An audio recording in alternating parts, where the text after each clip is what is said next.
Omba pamoja nami. Mwenyezi Mungu, nakuja mbele yako asubuhi hii kwa shukrani na ibada.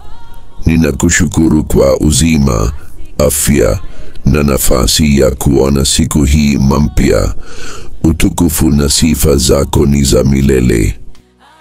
Ninakuomba uniwezeshe kukabiliana na changamoto za leo kwa nguvu na hekima yako.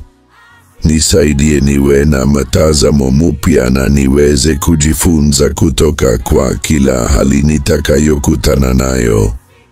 Ninaomba pia bariki nyumba yangu, marafiki na wapendwa wangu. Uwape baraka zako na ulinzi wako. Leo hii ni siku ya kimataifa ya wanawake. Naomba umbariki kila mwanamke katika maisha yake na ulimwengu mzima. Wape nguvu na hekima kwa ajili ya kutimiza malengo yao na kuwa mfano mzuri kwa vizazi vijavyo. Waliopotoka uwarudishe kwako.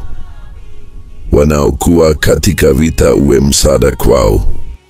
Asante kwa kutusikia na kwa neema yako isiyo na kipimo.